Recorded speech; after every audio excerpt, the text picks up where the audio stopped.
आज विभागीय आयुक्त को हमने एक निवेदन दिया है। जो जामनेर तालुके के अंदर सुलेमान पठान नाम के एक 21 साल के युवा को निर्गुण उसका खून किया गया है मॉब लिंचिंग के तरीके से कई लोगों ने मिलके। और ये बहुत अफसोस की बात है कि शासन प्रशासन के होते हुए ऐसे गुंड प्रवृत्ति के लोग आज कानून हाथ में ले रहे हैं और ऐसे लोगों की हिम्मत कुछ राजकीय लोग बढ़ा रहे हैं।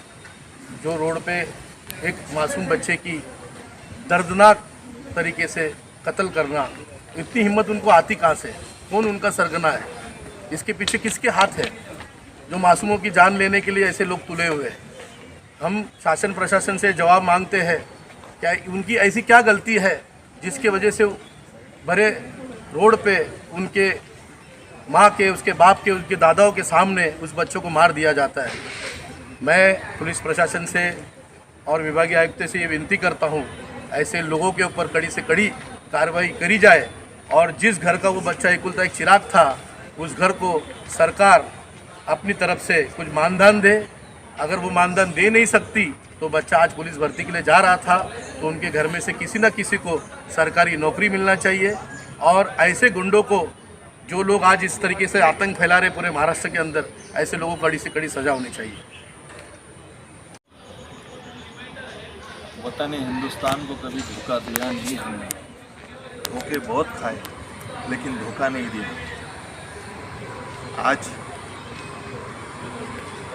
जामनेर के बिटावत गांव के शहीद सुलेमान खान पिता रहीम खान के लिए समाजवादी पार्टी औरंगाबाद की ओर से हमारे समाजवादी पार्टी पूर्व के अध्यक्ष अजमत खान पठान के नेतृत्व में एक निवेदन दिया है, जिसमें यहाँ पर मौजूद समाजवादी पार्टी के महानगर अध्यक्ष हमारे अयूब पटेल साहब, प्रदेश सचिव हमारे रियाज देशमुख साहब, महिलाओं के अध्यक्ष साहब प्रीति दुबे मैडम, हमारे सीमा मैडम, दामिनी पथक के जो हमको सपोर्ट किया है जयश्री मैडम, हमारे पार्टी के शकील भाई, शोएब भाई, हमारे एडवोकेट गुफरान भाई, हमारे रिजवान भाई, बाबा लीडर, आसिफ भाई और हम सब लोगों ने आज सम्मानीय विभागीय आयुक्त साहब को एक निवेदन दिया है।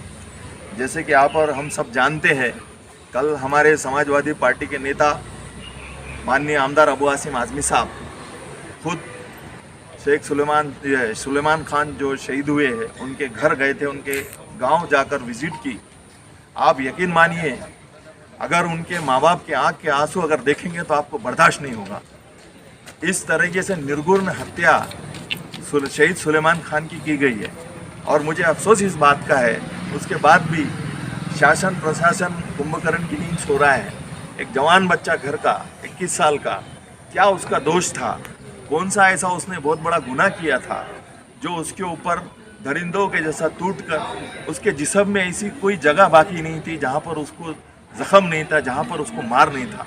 और उसके माँ के सामने, उसके पिता के सामने, उसके दादा के सामने और बहन के सामने, बहन के ऊपर भी हाथ चलाया उन लोगों ने। तो इतना सब होने के बाद भी आज कुछ आरोपी मोकार घूम रहे हैं। तो हम आज और हमारे मराठवाड़ा विभाग के विभागीय आयुक्त साहब को के जरिए हमने माननीय मुख्यमंत्री, माननीय गृह मंत्री साहब को एक निवेदन दिया है और इस निवेदन में हमने ये डिमांड की है कि इस घटना की SIT के मार्फत जांच की जाए और SIT में भी रिटायर्ड IPS या कलेक्टर दर्जा के जो भी अधिकारी रहेंगे उन्होंने ही करना चाहिए। लोकल के जो PSI है उन्होंने SIT में रहना नहीं चाहिए, ऐसी हमारी डिमांड है। एक दूसरी हमारी डिमांड ये है कि सुलेमान खान घर का एकलौता एक लड़का था। उस घर में उसके माँ बाप को एक लड़का और 3 लड़कियाँ थे। अब उस घर में कोई चिराग नहीं है घर चलाने वाला, तो उसको 1 करोड़ रुपए की मदद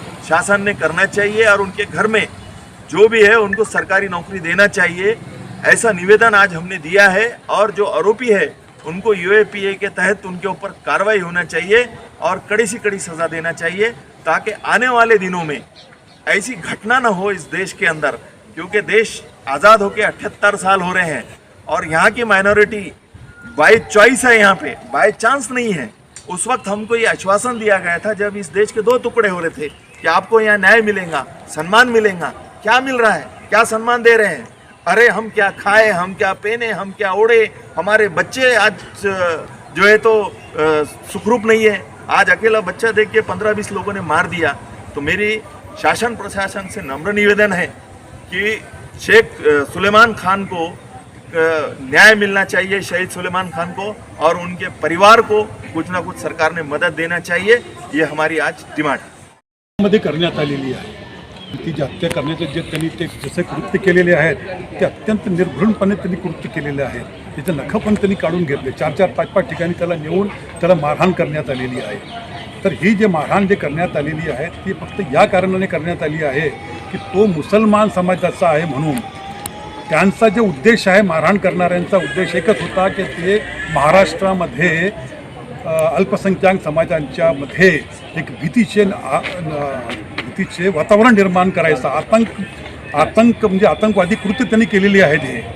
तर त्याबद्दल जे गुन्हा तर दाखल झालेला आहे, परंतु त्या लोकांना शासकीय नाही राजकीय वरदहस्त असल्यामुळे ते जेवढे आरोपी आहेत त्यांना अटक करण्यात आलेली नाही। फक्त 9 आरोपी कालपर्यंत अटक करण्यात आलेले आहेत आणि बाकीचा जो मुख्य सूत्रधार आहे तो मोकाट फिरत आहे तो गावामध्ये। त्याला हात लावायची त्या पोलिसात तिथे स्थानिक पोलिसांची हिंमत नाही आहे। तर आमची अशी डिमांड आहे की तो जो तपास आहे त्या गुन्ह्याचा तपास तात्काळ CIDकडे वर्ग करण्यात यावा आणि एक SITचे गठन करण्यात यावे आणि त्या SITचे जे प्रमुख असेल तो कमीत कमी SP दर्जाचा असायला पाहिजे आणि तो पण IPS दर्जाचा असायला पाहिजे। आणि हे जे खटला चालवण्यासाठी एक विशेष न्यायालयाची स्थापना करायला पाहिजे आणि स्पेशल एक प्रॉसिक्युटर पण त्यामध्ये नेमण्यात यावा। तसेच हे जे मृतक आहे त्याच्या मृतकाच्या नातेवाईकांना कंपेन्सेशन द्यायला पाहिजे, कमीत कमी 1 कोटी रुपये। तो एकटाच कमवणारा मुलगा होता त्यांच्या घरात, फक्त एक मुलगा होता, बाकी 3 बहिणी त्याला आहे। तर तिन्ही बहिणीपैकी एकाला समजा कमीत कमी नोकरी द्यायला पाहिजे, ही पण आमची डिमांड आहे। आणि या आरोपींच्या विरुद्ध अनलॉफुल ॲक्टिव्हिटीज प्रिव्हेन्शन ॲक्ट प्रमाणे ते कलम लावण्यात यावे। त्याशिवाय त्या घटनेमध्ये बरेचसे आरोपी असे आहेत की त्यांच्या विरुद्ध बरेचसे गुन्हे दाखल झालेले आहेत, म्हणून त्या गुन्ह्यामध्ये मोक्का पण त्यांना त्यामध्ये लावायला पाहिजे, हीच आमची डिमांड आहे। देशमुख मामले में लोग बहुत आंदोलन चले तो ये मामले में भी आंदोलन होगा आपको तरफ से कुछ? शासनाला जर असं वाटत असेल की ज्याप्रमाणे संतोष देशमुख हत्याकांडामध्ये पूर्ण समाज उठून उभा राहिला होता पूर्ण महाराष्ट्रामध्ये, तसंच जर ह्या समाजाने पण उठून उभा राहावं असं जर शासनाला वाटत असेल आणि ते आपले त्याप्रमाणे कारवाई करत नसेल ज्याप्रमाणे आम्हाला वाटते त्याप्रमाणे, तर आम्ही तसा पण आम्ही तयार आहोत। आम्ही पूर्ण महाराष्ट्रामध्ये मोठा एक आंदोलन उभा करू। आज विभागीय आयुक्त में हमने सुलेमान की जो हत्या हुई है, ये हत्या के बारे में यहाँ पे एक मेमोरेंडम दिया है और हमारी इस शासन से रिक्वेस्ट है कि शहर में और पूरे भारत देश में मॉब लिंचिंग के नाम पे जो कुछ गुने घट रहे हैं और अल्पसंख्यक लोगों को जो मारा जा रहा है, यह कहीं तो भी संवैधानिक हत्या भी हो रही है, ऐसा बोलने में कोई हर्ज नहीं है। देखो, इस भारत देश में सभी को बात करने का, रहने का, खाने का तरीका दिया है और उसका अधिकार दिया है। और हम देख रहे हैं कि कुछ जातिवादी संगठन जो है वो इस मामले को, बच्चे कहीं किसी से बात करते खड़े हैं, कोई साथ में पढ़ रहा है, कहीं कोई साथ में घूम रहा है, तो इसको जातीय रंग देकर और इसमें बच्चों की हत्या हो रही है, मॉब लिंचिंग हो रही है। हम देख रहे हैं कि सुलेमान को जो है तो उसके फैमिली के सामने उन्होंने प्रताड़ित किया है और उसकी हत्या की है। और आज हम देख रहे हैं कि महाराष्ट्र शासन हो या केंद्र शासन हो, ये गपचुप बैठा है। और हम देख रहे हैं कि संतोष देशमुख के जैसा ही ये प्रकरण है कि अगर कोई बच्चा है और उसकी हत्या हो जाती है और प्रशासन उसमें काम नहीं कर रहा है, तो अगर जल्द से जल्द SIT अगर स्थापन नहीं हुई तो आज हमने समाजवादी पार्टी की तरफ से निवेदन दिया है और उसको सपोर्ट दामिनी महिला संघर्ष समिति ने किया है। तो मेरा बोलना है कि अगर 2 दिन में अगर इसमें कार्रवाई अच्छे से नहीं होती है तो हम इसका बड़ा जन आंदोलन खड़ा करेंगे और इस देश में जो कायदा सुव्यवस्था है वो प्रस्थापित होना चाहिए। ये जो आतंक के गुंडे हैं, इन पे कहीं तो भी लगाम लगना चाहिए और किसी के बच्चे, किसी की जागीर नहीं है जो कोई भी उठेगा और किसका मर्डर कर देगा। आज हम संवैधानिक मार्ग से आपको समझा रहे हैं, इसके अगर ऐसा होता है तो हम भी कायदे कानून की इससे इनको जवाब देंगे।